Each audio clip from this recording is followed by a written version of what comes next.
नमस्कार दर्शकबिन, शिक्षा विज्ञान तथा प्रविधि मन्त्रालय, शिक्षा तथा मानव स्रोत विकास केन्द्र र नेपाल टेलिभिजनको संयुक्त पहलमा सञ्चालित कार्यक्रम शिक्षाको चौतारीको अर्को नयाँ अङ्कमा तपाईलाई हार्दिक स्वागत छ। म सन्तोषी अधिकारी। दर्शकबिन, विभिन्न प्रदेशमा रहेका सामुदायिक विद्यालयहरूको अभ्यास र गतिविधिलाई प्रस्तुत गर्ने क्रममा आज हामी बागमती प्रदेश आइपुगेका छौँ। बागमती प्रदेशको सिन्धुपाल्चोक जिल्ला जुगल गाउँपालिका वडा नम्बर 5 को चनौटेमा रहेको रत्न राज्य माध्यमिक विद्यालय परिसरमा हामी आइपुगेका छौँ। 2020 सालमा स्थापना भएको यो विद्यालय पहिला टहराबाट अध्ययन अध्यापन सुरु गरेको पाइन्छ, तर अहिले यो विद्यालय एउटा विशाल र भव्य सुविधा सम्पन्न भवनमा आइपुगेको छ। सुविधा सम्पन्न छात्रावास भएको यो विद्यालयको पढाइको स्तर पनि निकै माथि उठेको पाइन्छ। अब हामी यही विद्यालयको असल अभ्यास र गतिविधिलाई प्रस्तुत गर्छौँ। चारैतिर हरियाली डाँडाकाँडा, सुन्दर जुगल हिमालको काखमा रमाइरहेको एक विद्यालय। झट्ट हेर्दा कुनै तारे होटल या दरबार झैँ लाग्ने यो हो सिन्धुपाल्चोक जिल्ला जुगल गाउँपालिका वडा नम्बर 5 चनौटेमा रहेको श्री रत्न राज्य माध्यमिक विद्यालय। विद्यालयको भौतिक पूर्वाधारले नै यहाँ आउने सबैको मन आकर्षित पार्दछ। 2020 सालमा स्थापना भएको यस विद्यालय लामो सङ्घर्ष पश्चात यो अवस्थासम्म आइपुगेको हो। यस रत्न राज्य माध्यमिक विद्यालय 2020 सालमा प्राथमिक तह स्वीकृत गरी 20 सालदेखि इस्टाब्लिस्ड भएको ऐतिहासिक दस्तावेजहरूबाट देखिन्छ।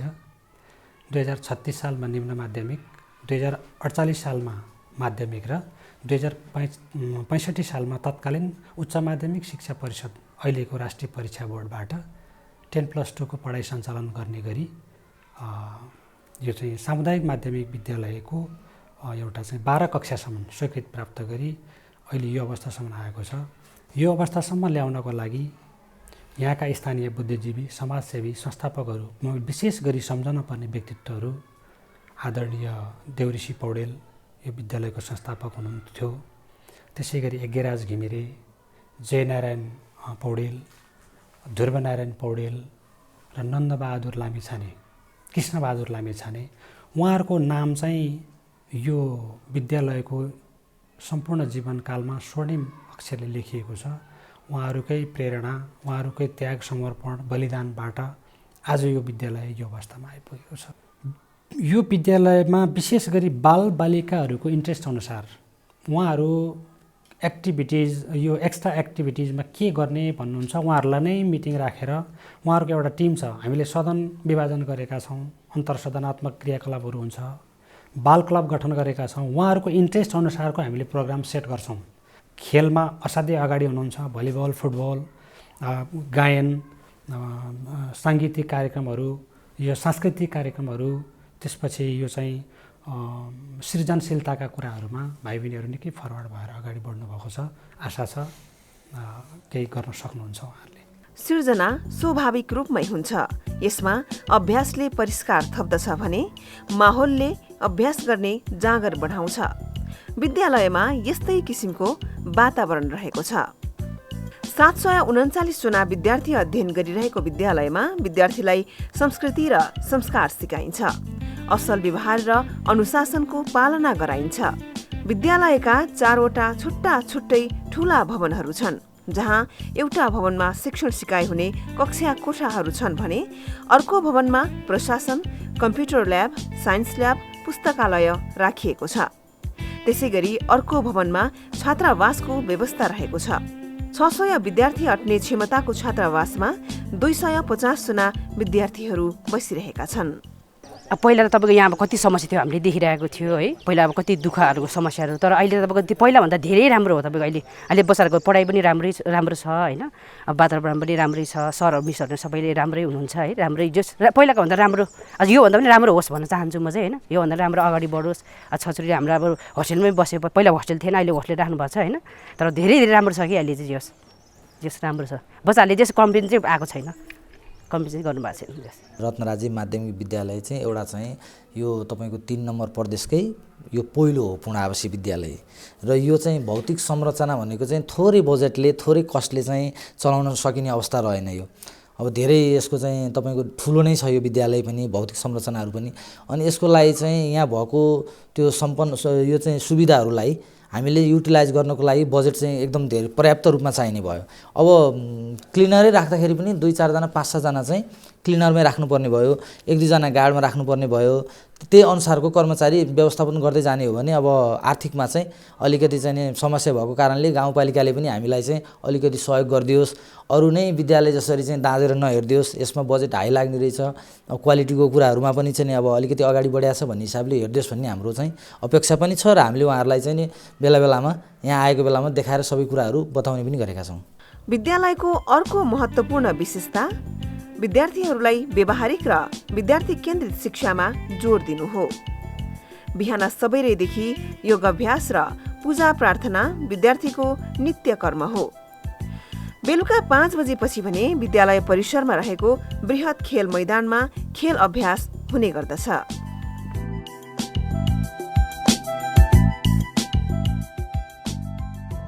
प्रारम्भिक बाल कक्षादेखि कक्षा 5 सम्म अंग्रेजी माध्यमबाट पढाइ हुने विद्यालयमा कक्षा 9 देखि 12 सम्म सिभिल इन्जिनियरिङ विषयको पढाइ हुन्छ। कक्षा 11 र 12 मा शिक्षा, स्वास्थ्य, लेखा, नेपाली, व्यवस्थापन लगायत विषयमा पठन पाठन हुँदै आएको छ। निजी विद्यालयको भन्दा गुणस्तरीय शिक्षा विद्यालयले दिएकाले अभिभावकहरू पनि विद्यालयप्रति पूर्ण सन्तुष्ट रहेका छन्। यहाँको स्थानीय अभिभावकहरूले यसको स्थापना कालदेखि नै म यहीसँग नजिक छु र यो विद्यालयको सुधारको लागि हामी हर तरह बिहान बेलुका साँझ देउसी भैलो खेलेर भने पनि यसको स्तर बढाउन हामी लागि पर्यौँ र अहिले चाहिँ हामीलाई संयोग अथवा हाम्रो यो भाग्य अथवा यो जमिनले ल्याएको एउटा ठुलो बिल्डिङ बनाउन चीन सरकारले सहयोग गर्यो, त्यसको लागि म आभार व्यक्त गर्छु। यस वर्ष चाहिँ हामीले निजी विद्यालयको भन्दा पनि राम्रो यो नतिजा निकाल्ने भनेर राखेको हामी सरहरू पनि त्यसरी लाग्नुभएको छ। उहाँहरूलाई पनि हामीले एउटा प्रोत्साहन स्वरूप हौसला स्वरूप उहाँहरूलाई होस्टेलमै राखेर अब सबै व्यवस्था गरिदिएर अनि बच्चाकै हितको लागि तपाईँहरू चाहिँ 24 घण्टा खटिदिनु पर्यो हामीले अनुरोध गरेका छौँ र उहाँहरू पनि खटिरहनु भएको छ। त्यसले हामीले अब आगामी वर्षतिर चाहिँ हामी यो निजी विद्यालयकै स्तरमा हाम्रो शैक्षिक स्तरलाई पुर्याउने हाम्रो त्यो योजना चाहिँ हो। पहिलाको अवस्थाभन्दा अहिले धेरै राम्रो। मेरो बच्चा पनि यहीँ पढ्छ अहिले एलकेजीमा। एलकेजी भन्नु पऱ्यो अहिले बोर्डिङ सिस्टमबाट पढाइ भइरहेको छ के अरे प्राइभेटमा, त्यहीबाट एलकेजीमा बच्चा पनि यहीँ पढ्दैछ। बच्चाको पढाइ हेर्दाखेरि एकदम म सन्तुष्ट छु होइन। पढाइ कोचिङ क्लासहरू हुन्छ, सरहरूले बिहानदेखि बेलुकासम्म पढाउनुहुन्छ होइन। अनि खाजामा चाहिँ हाम्रो बिहान बेलुका दिउँसो अनि अब होस्टेल हुन्छपछि बिहान बेलुका खाना दिउँसो त्यो भइहाल्छ। हरेक दिन साँझ 7 देखि 8 बजेको समय विद्यार्थीका लागि प्रतिभा प्रस्फुटन कार्यक्रम आयोजना गरिन्छ, जसले विद्यार्थीहरूमा नेतृत्व विकासमा थप टेवा पुगेको छ। यस विद्यालयमा चाहिँ हामीलाई शैक्षिक स्तरबाट मात्र नभइकन सामाजिक, शारीरिक तथा मानसिक सम्पूर्ण पक्षबाट हामी सबलाई विकास गर्दै लैजाने भनेर विभिन्न कार्यक्रमहरू सञ्चालन भइरहेको छ। अब जस्तै यहाँ चाहिँ बिहान मेडिटेसन गराइन्छ होइन, अनि त्यसपछि खेलकुदहरू पनि भइन्छ। यस विद्यालयमा चाहिँ अब लेडिजहरूलाई अभियसली इन्सुरेन्स त भइहाल्छ होइन, त्यही भएर उनीहरूको सेफ्टीको लागि उनीहरूको हितको लागि चाहिँ यहाँनिर सेनिटरी प्याडहरूको पनि व्यवस्थापन गरिएको छ र त्यसलाई डिस्पोज गर्नको लागि पनि एउटा छुट्टै ठाउँ बनाइएको छ।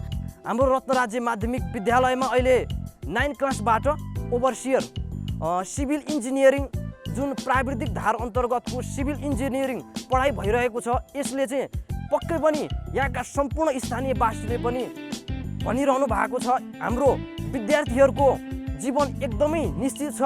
विद्यार्थीहरूलाई डिजिटल साक्षरता अन्तर्गत विशेष उद्धृत गर्नका लागि हाम्रो विद्यालयमा कम्प्युटर क्लास दिन प्रतिदिन सञ्चालन भइरहेको छ। यसले विद्यार्थीहरू एकदमै उत्साहित भएका छन्। विद्यालयको 63 रोपनी स्वामित्वको जमिन रहेको छ।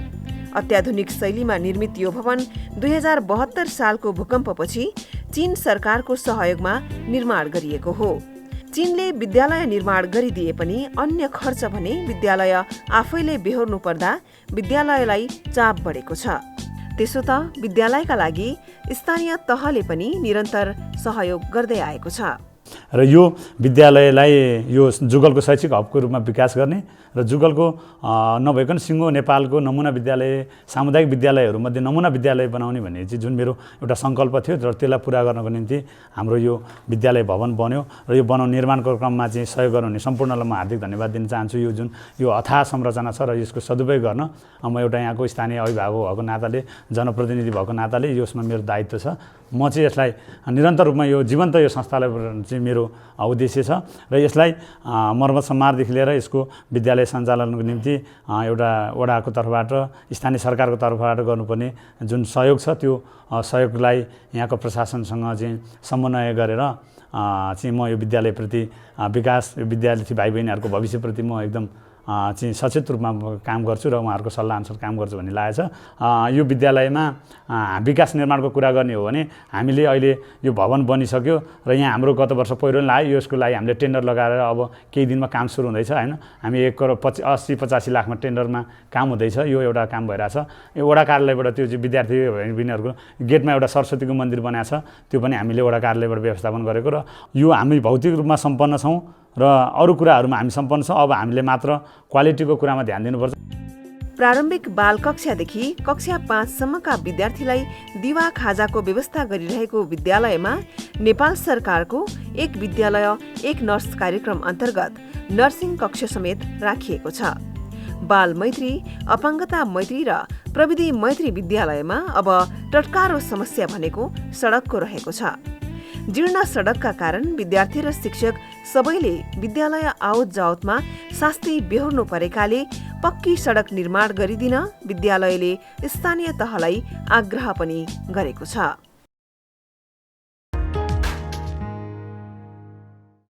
कृषि प्रधान देश नेपालमा अब विकास कृषिबाटै सम्भव छ भन्ने उदाहरण धेरै छन्। अब विद्यालय शिक्षा पनि प्राविधिक धारबाट हुन थालेको पाइन्छ। सामुदायिक विद्यालयले अब प्राविधिक धारबाट शिक्षालाई अगाडि बढाइरहेको भेटिन्छ। हामी एक यस्तै प्राविधिक धारबाट अध्ययन अध्यापन हुँदै आएको विद्यालयबारे जानकारी गराउँदैछौँ। कृषि प्राविधिक शिक्षालाई विशेष प्राथमिकता दिएको काभ्रेपलाञ्चोक जिल्ला बनेपा नगरपालिका वडा नम्बर 2 मा रहेको श्वेत बराह माध्यमिक विद्यालय परिसरमा हामी यति बेला आइपुगेका छौँ। यो विद्यालयले प्राविधिक धारबाट अध्ययन अध्यापन गराउँदै आइरहेको छ। विशेष गरी कृषि प्राविधिक शिक्षालाई प्राथमिकता दिएको यो विद्यालयले अन्य विषयमा पनि उत्कृष्ट नतिजा हात पार्दै आइरहेको छ। 2039 सालमा स्थापना भएको यो विद्यालयले निरन्तर आफूलाई परिष्कृत र परिमार्जित गर्दै जाँदा उत्कृष्ट शैक्षिक नतिजा हात पारेको देखिन्छ। अब हामी यही विद्यालयको अभ्यास र गतिविधिबारे जानकारी गराउँछौँ। कोरा किताबी ज्ञानले मात्र व्यक्ति पूर्ण हुन नसक्ने भएकाले अबको शिक्षा जीवन उपयोगी र व्यवहारिक हुनु जरुरी छ। यसै कारण पनि सामुदायिक विद्यालयहरू अब प्राविधिक शिक्षातर्फ केन्द्रित हुन थालेको पाइन्छ। कृषि प्राविधिक विषयमा उत्कृष्ट शिक्षण सिकाइ हुने विद्यालयमा पर्दछ काभ्रेपलाञ्चोकको बनेपा 2 घिमिरे गाउँमा रहेको श्री श्वेत बराह माध्यमिक विद्यालय। 2039 सालमा स्थापना भएको यो विद्यालय शैक्षिक गुणस्तरलाई परिमार्जित र परिष्कृत गर्दै जाँदा अहिले नमुना विद्यालय छनौटको सूचीमा परेको छ। प्रारम्भिक बाल कक्षादेखि अध्ययन अध्यापन हुँदै आएको विद्यालयमा 2070 सालदेखि कक्षा 1 देखि कक्षा 6 सम्म अङ्ग्रेजी माध्यममा पढाइ हुन थालेको हो। निजी विद्यालयको शिक्षण सिकाइलाई टक्कर दिने यस विद्यालयले 2069 सालदेखि प्राविधिक शिक्षा अन्तर्गत बाली विज्ञान विषय सञ्चालन गरी काभ्रे जिल्लामै पहिलो कृषि प्राविधिक विद्यालय बनेको छ। हाम्रो विद्यालयले एसएलसी दिन थालेपछि त्योभन्दा अगाडि पनि हामी यो एरियामा यो बनेपा त्यतिखेर बनेपा थिएन, टुकुचा गाविसमा अन्य क्षेत्रमा पनि हामीहरू विद्यालयको पहिचान कायमै राखेका थियौँ। र त्यसपछि जब एसएलसी सुरु भयो नतिजाको लागि हेर्ने प्रक्रिया जबमा हामी पुगिसकेपछि अन्य विद्यालयहरूको तुलनात्मक हिसाबमा यो नगरपालिकामा उत्कृष्ट नतिजाको रूपमा हामी क्लास 8 या एससीलाई पनि अहिले पनि र कक्षा 12 मा पनि हाम्रो दावा छ र हामी गरिरहेको अवस्था छ। यो अहिलेको युग आधुनिक ज्ञान र विज्ञान प्रविधिको युग हो र त्यसअनुसार हामी कृषि प्रधान मुलुकका नागरिक र यो उर्वर भूमि कृषिको लागि अत्यन्त उर्वर र उपयुक्त खालको भूमि छ यो एरियामा र त्यही भएर हाम्रो यो समुदायले नै के चाहना गर्यो भने बाली विज्ञान विषय यहाँ ल्याउन उपयुक्त हुन्छ भनेर हामीले माग गरेका थियौँ र यसको आवश्यकता र महत्त्व बढी छ किनकि यसबाट चाहिँ हामीले हाम्रो व्यावहारिक सिकेर आफ्नो जिल्ला नभए राष्ट्रिय रूपमा पनि यसले पहिचान कायम गर्न सक्छ आफ्नो सिपहरू बिकाएर जीविकोपार्जन गर्ने अवसर मिल्छ। जस्तै अहिले हामी एउटा एक्जाम्पलको रूपमा एसईमा दिने साधारणपट्टिका विद्यार्थीले कहीँ लोकसेवामा जहाँ दिन पाउने अवसर छैन तपाईँ हामीले थाहा पाउन सक्छ। तर हाम्रा टेक्निकल पढेका भाइ बहिनीहरूले एसई पछि तत्काल लोकसेवा आयोगबाट तयारी गरेर नाम निकालेर सबै रोजगारीमा धेरै विद्यार्थीहरू रोजगारीको अवसरमा छन् प्राप्ति छन् गरेर आफ्नो आफ्नो गुजारा गरेको अवस्था छ। यसले पनि के थाहा हुन्छ भने अहिलेको आवश्यकता प्राविधिक शिक्षा हो व्यावहारिक शिक्षा नै हो भन्ने कुरा समग्र रूपले त्यही कुरा पुष्टि हुन्छ र अहिले हेर्ने नजर पनि त्यस कारणले पनि हाम्रो विद्यालयप्रति बढी आकर्षण छ र बढ्दो विद्यार्थीको अहिले भर्खरसम्म पनि एडमिसनको कुरा अघि तपाईँले सुनिहाल्नुभयो आइरहेको अवस्था त्यो पनि। विद्यालयको शैक्षिक भौतिक र व्यवस्थापकीय पक्षको उल्लेखनीय सुधारका कारण विद्यालयले राष्ट्रिय विभूषण समेत प्राप्त गरेको छ। राष्ट्रिय स्तरका परीक्षामा पनि विद्यालयले हरेक वर्ष उत्कृष्ट नतिजा हासिल गर्दै आएको छ। यो कृषि प्राविधिक विद्यालय अन्तर्गत हाम्रो प्लान्ट साइन्सको चाहिँ यहाँ शिक्षण सिकाइ हुन्छ। यो चाहिँ 9-12 सम्मको चाहिँ हाम्रो यहाँ क्लासहरू चाहिँ चलिराखेको छ। यो नै हाम्रो मुख्य विशेषता हो भने यो सँगसँगै हाम्रो यहाँ चाहिँ जुन जति पनि शिक्षण सिकाइहरू हुन्छ बढी धेरैभन्दा धेरै चाहिँ प्रयोगात्मक शिक्षण सिकाइहरू चाहिँ हुने गर्दछ र अभिभावकहरूको पनि चाहिँ हामी छलफल अन्तर्क्रियाहरू चाहिँ यहाँ बढी भइरहने हुनाले अरू सरकारी अरू विद्यालय सामुदायिक विद्यालयहरूभन्दा हामी अलिक फरक अभ्यासबाट चाहिँ अगाडि बढिराखेका छौँ। अबको गुरु योजना भनेको यो विद्यालयको जुन प्राविधिक शिक्षालाई नै हाम्रो चाहिँ यो अहिले 9-12 सम्म मात्र छ। अब हामी चाहिँ मुख्य गुरु योजना भनेको चाहिँ हामी ब्याचलर लेभल पनि यहीँ चाहिँ चलाउनुपर्छ सञ्चालन गर्नुपर्छ भन्ने छ। हामीले एउटा यो जुन 7-8 वर्षको अनुभवमा के छ भने हाम्रो बच्चाहरू यहाँबाट 9देखि 12 सम्म पढे तर मध्यम स्तरको मात्र शिक्षण भयो। त्यो बच्चाहरू चाहिँ मध्यम खालको मात्र सर्भिसमा अहिले आबद्ध छन्। उनीहरू चाहिँ उच्च शिक्षा हासिलको लागि चाहिँ यो जिल्ला बाहिर अलिक धेरै टाढा जानुपर्ने इन्डियासम्म जानुपर्ने चाहिँ समस्या छ। अब सरकारको यतातिर ध्यान पुग्यो भने सहयोग प्राप्त भयो भने हामीले चाहिँ मुख्य गरी चाहिँ यो ब्याचलर स्नातक तहको चाहिँ कक्षा सञ्चालन गर्ने मुख्य उद्देश्य छ। यस विद्यालयमा 18,000 भन्दा बढी पुस्तक रहेका छन् जसका कारण जिल्लाकै उत्कृष्ट पुस्तकालय भएको विद्यालयका रूपमा यो विद्यालय 2074 सालमा पुरस्कृत पनि भएको थियो। करिब 430 जना विद्यार्थी अध्ययनरत विद्यालयमा टाढाबाट आउने विद्यार्थीका लागि छात्रावासको व्यवस्था पनि रहेको छ। प्रारम्भिक बाल कक्षादेखि कक्षा 5 सम्मका विद्यार्थीलाई दिवा खाजाको व्यवस्था गरिरहेको विद्यालयमा नेपाल सरकारको एक विद्यालय एक नर्स कार्यक्रम अन्तर्गत नर्सिङ कक्ष समेत राखिएको छ। बदलिदो समयलाई आत्मसात गरी विद्यालयले विज्ञान प्रयोगशाला, कृषि ल्याब, कम्प्युटर ल्याबको व्यवस्था गरी शिक्षण सिकाइ गर्दै आएको छ जसले विद्यार्थीहरू थप प्रोत्साहित छन्।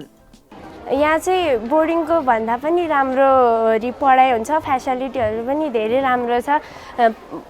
कृषि फार्म छ अनि कम्प्युटर ल्याब छ। सबैभन्दा बढी प्रायोरिटी चाहिँ यहाँ एग्रिकल्चरलाई दिएको छ। नेपाल एग्रिकल्चरको राम्रो देश पनि हो, पढाइ पनि एकदम राम्रो छ। म चाहिँ यसमा कक्षा शिशुबाट नै यो विद्यालयमा अध्ययन गर्दै आएको छु। यहाँको चाहिँ कस्तो भने इङ्ग्लिस मिडियममा पढाइ हुन्छ 1 कक्षादेखि 5 कक्षासम्म। त्यस भएपछि चाहिँ हाम्रो इङ्ग्लिसको बेस पनि राम्रो हुन्छ। त्यही हुनाले अनि 9बाट चाहिँ हामीले कृषि पढ्दाखेरि चाहिँ अङ्ग्रेजी भाषामै पढ्छौँ। त्यही भएर चाहिँ हाम्रो एकदम यहाँको बोर्डिङको भन्दा पनि यहाँ चाहिँ एकदम उत्कृष्ट तथा नमुना पढाइ भइरहेको छ। अभिभावकहरू पनि विद्यालयले दिएको समय सापेक्ष व्यावसायिक शिक्षाले दङ्ग देखिन्छन्। यो विद्यालय स्थापना गर्न सुरुमा यहीँकै चाहिँ हामी स्थानीयहरूले देउसीको कार्यक्रम राखेर यो ठुलो बिल्डिङको जग बसालेको स्कुल हो यो होइन। अब पछाडि चाहिँ अब अन्य चाहिँ नि सरकारी क्षेत्रबाट पनि आँखा पर्दै गएर चाहिँ भइरहेको छ। र शिक्षाको कुरा गर्दाखेरि अब देशकै नमुना भन्नुपर्छ। अब जिल्लाको भन्नुहुन्छ कतिपयले छ, तर देशकै नमुना विद्यालय हो। अब त्यो भन्न पनि अब हामी यहाँका अभिभावकहरू पछि पर्नु हुँदैन। किनभनेदेखि यहाँको पढाइकै कुरा गर्ने हो भने त निजी विद्यालयलाई पनि मात खुवाएको छ। यहाँ कुनै पनि निजी विद्यालयले हात हाल्न सक्ने अवस्था छैन यो क्षेत्रमा।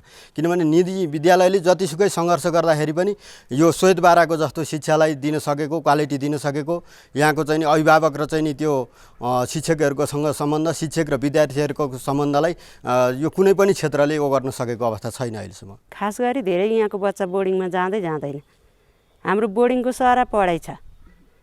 अब शिशु कक्षादेखि लिएर होइन जम्मै बोर्डिङमा पढाउने नै पढाउनु भएछ। सबैजना हामी अभिभावक सरहरू सबैजनाको सल्लाहले हाम्रो स्कुललाई एकदम राम्रो पढाइ लिएर गएको छ। कृषिका लागि काभ्रे जिल्ला एक उर्वर जमिन भएको जिल्ला रहेकाले यहाँ धेरै मानिसहरू कृषि पेसामा आबद्ध छन्। विद्यालयले पनि कृषि र श्रमका लागि अब विदेश होइन नेपालमै केही गर्न सकिन्छ भन्दै विदेश पलायन हुने जनशक्ति रोक्न पनि कृषि प्राविधिक शिक्षालाई जोड दिएको देखिन्छ। कक्षा 9 देखि कक्षा 12 सम्म बाली विज्ञानको अध्ययन अध्यापन हुँदै आएको यस विद्यालयमा तरकारी, मल उत्पादन, बिउ बिजनबारे अनुसन्धानात्मक शिक्षण सिकाइ हुने गर्दछ। पर्याप्त भौतिक पूर्वाधार रहेको विद्यालयको करिब 9 रोपनी जग्गा रहेको छ। त्यसमध्ये 5 रोपनी जग्गा भाडामा लिई कृषि प्रयोगात्मक फर्मका लागि छुट्याइएको छ। स्थानीय स्तरबाट दिएको जग्गामा विद्यालयले बृहत आधुनिक खेल मैदान निर्माण गर्दैछ, जसका कारण विद्यालयमा पर्याप्त खेल मैदान रहेको छ। हेर्दा सुविधा सम्पन्न देखिने श्री श्वेत बराह माध्यमिक विद्यालयका पनि केही समस्या र कमजोरी भने रहेका छन्। शिक्षक दरबन्दी मिलान नभएको गुनासो सरकारसँग विद्यालयको रहेको छ भने विद्यालयमा स्कुल बसको आवश्यकता टटकारो देखिएको छ। हाम्रो शिक्षण सिकाइमा चाहिँ विशेष गरी सफ्ट स्किल प्रयोग हुन्छ। यहाँ चाहिँ सफ्ट स्किल भनेको व्यावहारिक पक्ष पनि विद्यार्थीले सैद्धान्तिक ज्ञान भन्दा पनि व्यवहारमा कसरी उतार्छ त्यही कुरा सैद्धान्तिक कुरालाई व्यवहारमा उतार्ने गरी अनि विद्यार्थीले सिकेका ज्ञानलाई आफूले सिकेका अनि अरूलाई सिकाउने गरी ग्रुप वर्कमा होइन ठुला भाइ बहिनीहरूले सानालाई सिकाउने प्रविधि भएकोले हामीले सफ्ट स्किल पनि प्रयोग गरेका छौँ यहाँ। अनि विद्यालयमा टाढा टाढाबाट प्राविधिक शिक्षा भएकाले टाढा टाढाबाट आउने भएकोले हाम्रो छात्रावासको पनि व्यवस्था छ। अनि दिवा खाजाको व्यवस्था, क्यान्टिनको हाम्रो अब यहाँ क्यान्टिन सुविधा यहीँभित्र छ। अनि अर्को के कुरा छ भने हाम्रो चाहिँ सानो भाइ बहिनीहरूलाई अतिरिक्त कक्षाहरूको व्यवस्था, त्यो चाहिँ ठुला कक्षाका भाइ बहिनीहरूले बिहान केही समय लिएर साना भाइ बहिनीहरूलाई विद्यार्थीबाटै अतिरिक्त कक्षाहरू पनि सञ्चालन गर्ने गरेका छ। अब विद्यार्थी हाम्रो अहिले टाढा टाढाको सेवा क्षेत्र भएकाले विद्यार्थी टाढा टाढाबाट आउनुपर्ने भएकाले गाडीको त्यति राम्रो सुविधा छैन होइन।